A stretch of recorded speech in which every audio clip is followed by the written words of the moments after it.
छत्रपति संभाजी महाराज और मुगल सम्राट औरंगजेब की कहानी भारतीय इतिहास की एक अद्भुत और प्रेरणादायक गाथा है। यह न केवल एक योद्धा की वीरता की कहानी है, बल्कि धर्म, स्वाभिमान और स्वतंत्रता की रक्षा के लिए दिए गए अद्वितीय बलिदान का उदाहरण भी है। आइए इस कहानी को विस्तार से जानते हैं। छत्रपति संभाजी महाराज का जन्म 14 मई 1657 को शिवनेरी किले में हुआ। वे छत्रपति शिवाजी महाराज और उनकी पहली पत्नी सईबाई के पुत्र थे।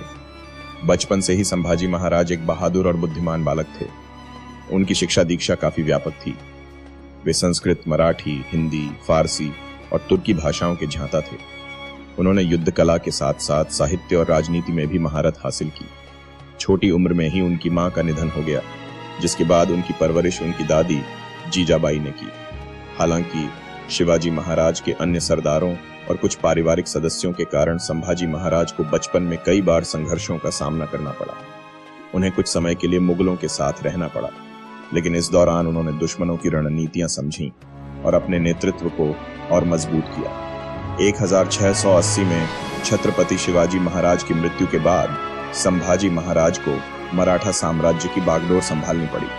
हालांकि उनके उत्तराधिकार को चुनौती देने वाले कई दुश्मन थे। संभाजी ने इन सभी विरोधियों को पराजित कर मराठा साम्राज्य को मजबूत किया। उनके शासनकाल में मराठा साम्राज्य को एक संगठित और शक्तिशाली शक्ति में बदल दिया गया। उन्होंने न केवल मुगलों के खिलाफ बल्कि पुर्तगालियों, डच और अंग्रेजों जैसे यूरोपीय शक्तियों के खिलाफ भी लड़ाई लड़ी। मुगल सम्राट औरंगजेब दक्षिण भारत में अपना प्रभुत्व स्थापित करना चाहता था, लेकिन मराठा साम्राज्य उसकी महत्वाकांक्षाओं के लिए सबसे बड़ी चुनौती था। संभाजी महाराज ने अपने पिता की गुरिल्ला युद्ध नीति को अपनाते हुए मुगलों को कई बार हराया।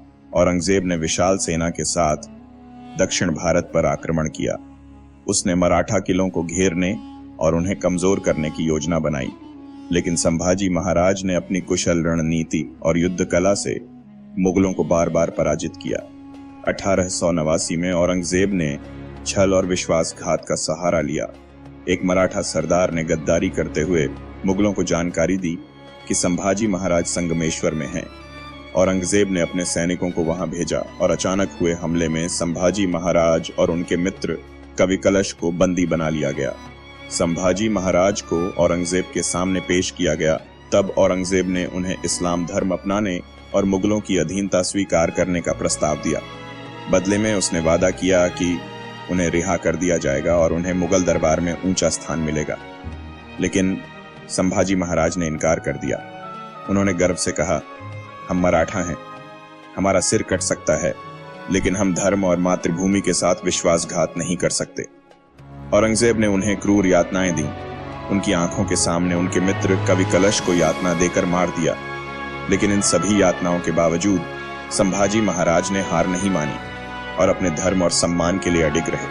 11 मार्च 1689 को औरंगजेब ने तुलापुर में संभाजी महाराज को सार्वजनिक रूप से यातना देकर मारने का आदेश दिया।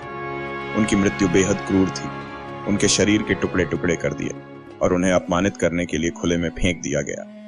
लेकिन उनकी शहादत ने मराठा साम्राज्य को कमजोर नहीं किया, बल्कि उनकी मृत्यु ने मराठाओं को एकजुट किया और उन्होंने औरंगजेब के खिलाफ अपने संघर्ष को और अधिक मजबूत कर दिया। संभाजी महाराज की शहादत भारतीय इतिहास में वीरता और बलिदान की सबसे बड़ी मिसालों में से एक है। उनके बलिदान ने मराठा साम्राज्य को वह प्रेरणा दी जिसने आगे चलकर मुगलों को दक्षिण भारत से खदेड़ दिया।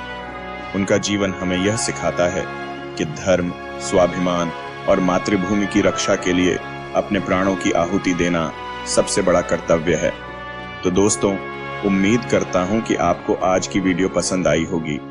अगर वीडियो से आपको कुछ नया सीखने या जानने को मिला हो तो इसे अपने दोस्तों और परिवार के साथ शेयर जरूर करें।